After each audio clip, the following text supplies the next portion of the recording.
কেমন আছেন আপনারা সবাই? কারণ জিজ্ঞাসা করার অর্থ যে আমি বহুদিন ভিডিও দিতে পারিনি, কারণ আমার সময় হয়নি, শরীরটাও ঠিক ছিল না, নানান চাপের মধ্যে ছিলাম। তাই অনেক দিন পর একটা সানডে আমরা বেরিয়েছি একটু সিনেমা যাব বলে। ছোটোবেলায় 1993 সালে জুরাসিক পার্ক এসেছিল, বাবা মায়ের সঙ্গে গিয়েছিলাম টকিজ হাউসে সিনেমা দেখতে। আজ বহু দিন পর আমার মেয়েকে সঙ্গে নিয়ে আবার যাচ্ছি জুরাসিক ওয়ার্ল্ড রিবার্থ দেখতে। আমরা যাচ্ছি RDB সিনেমা হলে, সল্ট লেকে। তো আমাদের বাড়ি থেকে মোটামুটি 8 ঘন্টা ডিস্টেন্স, কিন্তু রাস্তায় বিশাল জ্যাম ছিল, সেটা কাটিয়ে কোনো রকমে আমরা এসে পৌঁছেছি একদম 4:30-র মুখে। 4:30 থেকে আমাদের শো, তো পার্কিং মোটামুটি ফাঁকাই আছে।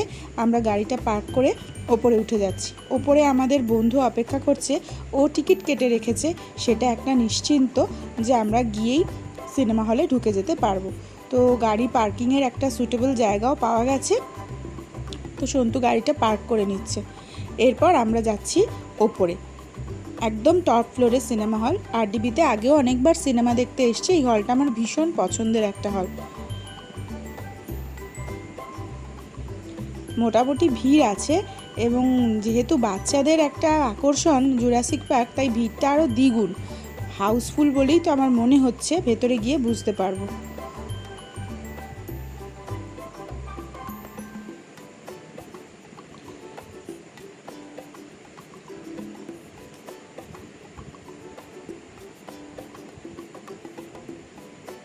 এই ফ্লোরটা, আবার এসকেলেটরটা বন্ধ হয়ে গেছে, তাই হাঁটতে হচ্ছে। এটা ভীষণ অসুবিধের একটা ব্যাপার।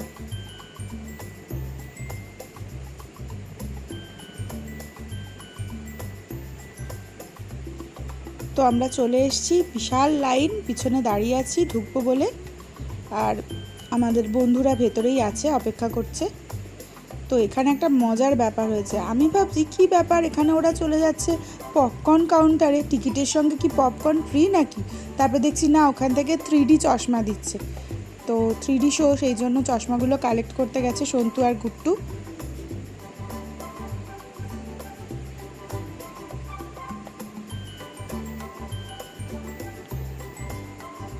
পেয়ে গেছি আমরা আমাদের 3D গ্লাস। এবার চলুন ভেতরে যাওয়া যাক।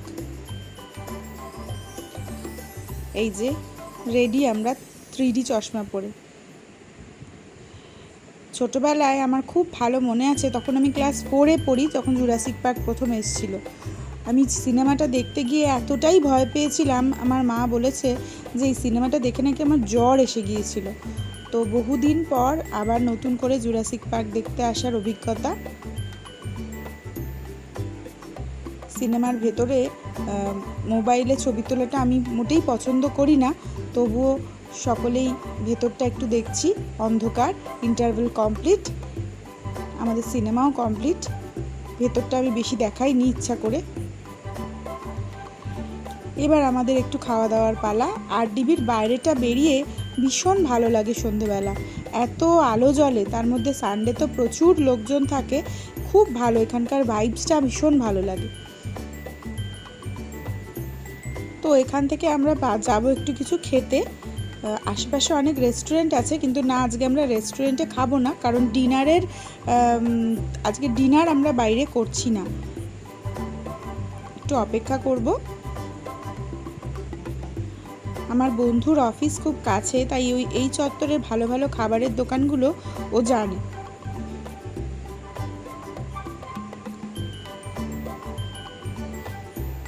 এখানটা খুব সুন্দর করে গোছানো, সাজানো, দারুণ এই জায়গাটা লাগে আমার আসতে।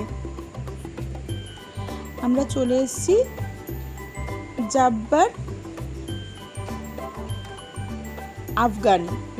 আফগান। এটা একটা কাবাবের দোকান, এখানে রোলও পাওয়া যায়, তবে কাবাবগুলো অসাধারণ। দাম অনুযায়ী কাবাবের যে টেস্ট বলুন, কোয়ান্টিটি বলুন, ভীষণ ভালো। আমরা নিয়েছিলাম রেশমি কাবাব, সাইজগুলোও ভীষণ ভালো, তার সঙ্গে গ্রিন চাটনিটাও দারুণ বানিয়েছিল। আর নিয়েছিলাম হরিয়ালি কাবাব, সঙ্গে আবার কাঁচা লঙ্কা।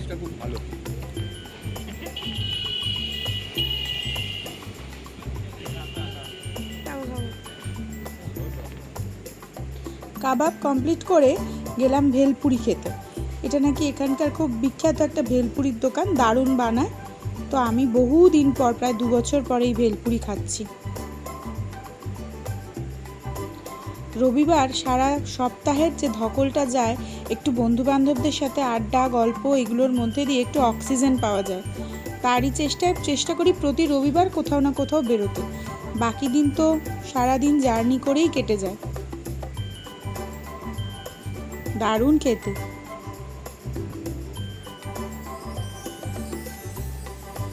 খাওয়া দাওয়া শেষ করে এবার আমাদের পালা বাড়িমুখো রওনা দেওয়ার। জানি না আবার নেক্সট উইকে কোথায় যাওয়া হবে। যদি আমরা কোথাও যাই অবশ্যই আমি ব্লগে তুলে ধরবো, আর তার মাঝে যদি অন্য কোনো ঘটনাও ঘটে সেটাও তুলে ধরার চেষ্টা করব। সবাই ভালো থাকবেন, আর আমার চ্যানেলটাকে সাবস্ক্রাইব করবেন, শেয়ার করবেন, লাইক করবেন, আমাকে সাপোর্ট করবেন। সকলেই ভালো থাকবেন। টাটা।